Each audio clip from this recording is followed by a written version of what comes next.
दोस्तों सबसे पहले तो जरा इन ट्वीट्स को देखिए। ये हरकत किसी आम आदमी की नहीं बल्कि पाकिस्तान के minister of science Fawad Chaudhry की है, जो चंद्रयान 2 का लैंडर क्रैश हो जाने के बाद इसरो और भारत का मजाक उड़ाते नजर आ रहे थे। खैर पाकिस्तानी ऑफिशियल से तो इससे ज्यादा की उम्मीद की भी नहीं जा सकती, लेकिन हमारे वैज्ञानिकों ने चंद्रयान 2 के पार्शियल फेलियर के बाद मून मिशन के ही ऊपर दिन रात काम किया और उम्मीद है कि आज भारत चंद्रयान 3 के जरिए मून के साउथ पोल पर लैंड करने वाला पहला देश बन जाएगा। वैसे यहाँ रशिया ने लूना 25 मिशन के जरिए भी चांद के साउथ पोल पर लैंडिंग करने की ट्राई तो की थी, लेकिन अनफॉर्चुनेटली उनका यह मिशन फेल हो गया। एंड आई थिंक आप में से ज्यादातर लोग इस न्यूज को तो जान ही चुके होंगे, लेकिन शायद आपको यह नहीं पता होगा कि चंद्रयान 2 के टाइम रशिया ने लास्ट मोमेंट पर भारत को ऐसा धोखा दिया था कि हमारा मिशन अगले कई सालों के लिए लेट हो गया। सो दोस्तों बेसिकली हमने इस वीडियो को कुछ इस तरह से डिजाइन किया है कि अगले कुछ मिनट्स में आपको मून मिशन की वो सारी बातें पता लग जाएंगी जो कि हम और आप जैसा कोई भी आम इंसान जानना चाहता है।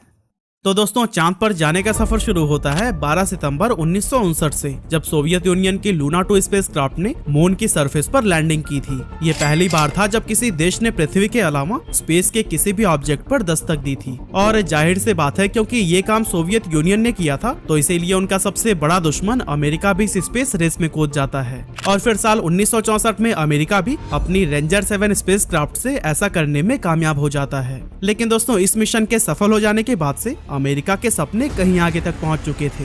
American president Franklin D Roosevelt ये अनाउंस करते हैं कि वो इंसानों को मून पर भेजकर दिखाएंगे और सोवियत यूनियन को इस स्पेस रेस में पीछे कर देंगे। अब दोस्तों यहाँ अमेरिका सिर्फ ऐसा कहता नहीं है बल्कि करके भी दिखाता है, क्योंकि 20 जुलाई 1969 को अपोलो 11 मिशन के तहत नील आर्मस्ट्रांग और बज एल्ड्रिन मून पर कदम रखने वाले पहले इंसान बन जाते हैं। अपोलो प्रोग्राम्स के जरिए 1969 से लेकर 1972 के बीच अमेरिका ने टोटल 12 एस्ट्रोनॉट्स को मून पर भेजा था। और जानते हैं इस मिशन की टोटल कॉस्ट कितनी थी? ये थी करीब $26 बिलियन की, जो कि इन्फ्लेशन को एडजस्ट करके आज के $250 बिलियन से भी ज्यादा बैठते हैं। ये इतना पैसा है जितनी आज दुनिया के 150 से ज्यादा देशों की जीडीपी भी नहीं है। आने वाले करीब 20 सालों तक मून पर सिर्फ अमेरिका और सोवियत यूनियन का राज था और कोई दूसरा देश यहाँ तक पहुँचने में कामयाब नहीं हो सका। लेकिन साल 1990 में अमेरिका और सोवियत यूनियन की इस डुओपोली को जापान ने तोड़ दिया और मून के सरफेस पर लैंडिंग करने में कामयाबी हासिल कर ली। हालांकि जापान का ये मिशन फेल हो गया था क्योंकि जापान का गोल मून पर सॉफ्ट लैंडिंग करना था, लेकिन उसके स्पेसक्राफ्ट ने हार्ड लैंडिंग की थी। आज तक टोटल 7 ऐसे देश हैं जो कि मून पर हार्ड लैंडिंग कर चुके हैं, जिसमें हमारा देश भारत भी शामिल है।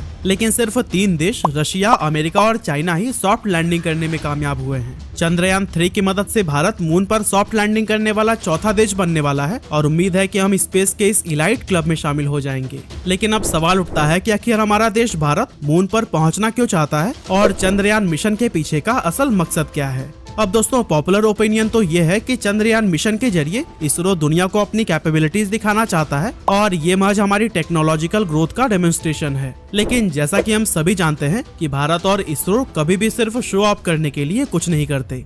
एक्चुअली पृथ्वी की तरह मून की सरफेस भी प्रीसियस मिनरल से भरी हुई है, जिस पर दुनिया के हर एक देश की नजर है। अब जाहिर सी बात है कि दुनिया का कोई देश ऐसा नहीं चाहेगा कि अमेरिका, रशिया और चाइना जैसे देश इन मिनरल्स पर अकेले ही कब्जा कर लें और बाकियों के हाथ कुछ भी ना लगे। इसी वजह से भारत और इसी के जैसे स्पेस एक्सप्लोरेशन की कैपेबिलिटीज रखने वाले कई सारे देश मून पर लैंडिंग करने की कोशिश में लगे हुए हैं। लेकिन क्या आपको पता है इसरो ने ये कोशिश आजकल में नहीं बल्कि साल 2000 से ही शुरू कर दी थी। इस साल भारत की स्पेस ऑर्गेनाइजेशन ने भारत सरकार के सामने मून मिशन को शुरू करने की मांग रखी और फिर 15 अगस्त 2003 में उस समय के प्राइम मिनिस्टर अटल बिहारी वाजपेयी जी ने अपनी इंडिपेंडेंस स्पीच में चंद्रयान 1 मिशन की घोषणा कर दी और कुछ इस तरह से शुरू हो गया भारत के चंद्रयान प्रोग्राम का सफर। चंद्रयान 1 के लिए $48 मिलियन यानी कि 386 करोड़ रुपए का बजट रखा गया था, जो कि दूसरे देशों के मून मिशन के कंपैरिजन में 10 गुना से भी ज्यादा कम था। 22 अक्टूबर 2008 को श्रीहरिकोटा के सतीश धवन स्पेस सेंटर से चंद्रयान 1 उड़ान भरता है और 8 नवंबर 2008 को ये मून की ऑर्बिट में एंटर हो जाता है। एक तरफ जहां रशिया और अमेरिका जैसे देश कई सारे फेलियर्स के बाद मून के ऑर्बिट में पहुंचे थे, वहीं इसरो ने ये कारनामा पहले अटेम्प्ट में ही करके दिखा दिया।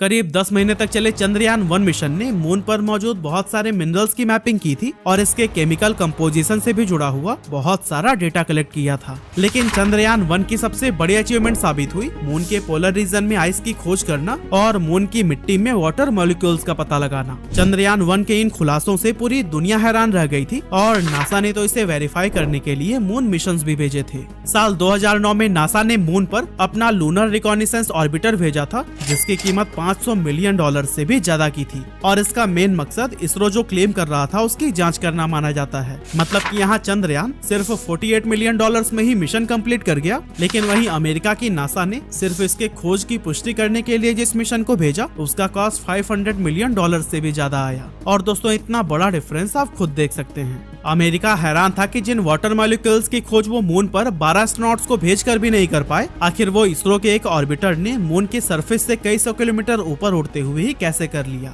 चंद्रयान-1 मिशन की सक्सेस के साथ ही उस समय की मनमोहन सिंह गवर्नमेंट ने चंद्रयान-2 को भी हरी झंडी दिखा दी और इसकी लॉन्चिंग डेट साल 2013 में रखी गई। लेकिन इस साल चंद्रयान-2 को पोस्टपोन करके 2016 तक के लिए टाल दिया जाता है। इसके पीछे का रीजन ये था कि भारत चंद्रयान-2 के साथ मून पर सॉफ्ट लैंडिंग करना चाहता था, लेकिन उस समय के गवर्नमेंट ने इसके लैंडर को खुद बनाने से बेहतर इसे रशिया से खरीदना ज्यादा सही समझा। रशिया कुछ टेक्निकल इश्यूज का हवाला देकर इसरो को लैंडर देने से मना कर देता है और इसके बाद भारत सरकार के आदेश पर इसरो के साइंटिस्ट चंद्रयान-2 मिशन के लैंडर को खुद ही बनाने का फैसला करते हैं। अब यहाँ मैं आपके क्लैरिफिकेशन के लिए बता दूं कि रशिया ने जानबूझकर इसरो के मिशन को फेल करने के लिए लैंडर देने से मना नहीं किया था। एक्चुअली रशिया भारत को जिस लैंडर की टेक्नोलॉजी देने वाला था वह रशिया के मार्स लैंडिंग मिशन के दौरान बुरी तरह से फेल हो जाता है और इसीलिए रशिया हमें वो टेक्नोलॉजी नहीं देना चाहता था जो खुद उसके लिए ही सक्सेसफुल साबित नहीं हो सकी थी।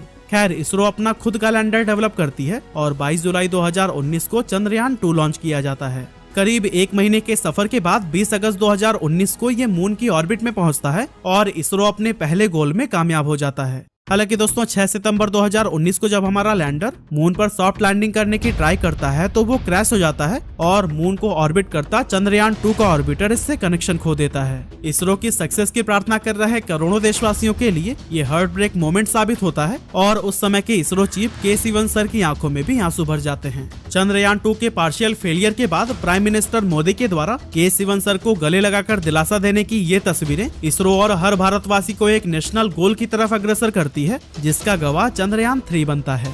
इसरो ने चंद्रयान-3 की अनाउंसमेंट नवंबर 2019 में ही कर दी थी और 2020 में इसके लिए स्टडीज भी शुरू कर दिए गए। अब दोस्तों जैसा कि आप जानते ही हैं कि हाल ही में 12 जुलाई 2023 को चंद्रयान-3 को लॉन्च किया जा चुका है और 5 अगस्त 2023 को इसने मून की ऑर्बिट में भी एंट्री कर ली है। अब पूरे देश की नजर 23 अगस्त यानी कि आज के शाम पर टिकी हुई है जब चंद्रयान-3 का लैंडर मून की सरफेस पर सॉफ्ट लैंडिंग करेगा और आशा करते हैं कि इस बार हम अपने अटेम्प्ट में 100% कामयाब होंगे। अब दोस्तों आप में से कई सारे लोग इस वीडियो को शायद तब भी देख रहे होंगे जब भारत की मून की सरफेस पर सॉफ्ट लैंडिंग का रिजल्ट आ चुका होगा। लेकिन दोस्तों यहाँ समझने वाली बात यह है कि आखिर चंद्रयान-2 के बाद इसरो ने चंद्रयान-3 में ऐसा क्या किया है जो कि इसरो को इस बार कामयाबी की राह पर ले जाने वाला है। अब दोस्तों चंद्रयान-2 का जो ऑर्बिटर है ना वो अभी भी मून के चक्कर काट रहा है और अगले करीब 4 सालों तक वो वहीं पर रहने वाला है। इसी को देखते हुए इसरो ने चंद्रयान-3 मिशन में अलग से कोई ऑर्बिटर नहीं भेजा है। कहने का मतलब ये है कि चंद्रयान-3 में सिर्फ लैंडर और रोवर को ही भेजा गया है, जबकि चंद्रयान-2 का ऑर्बिटर तो पहले से ही वहां पर मौजूद था।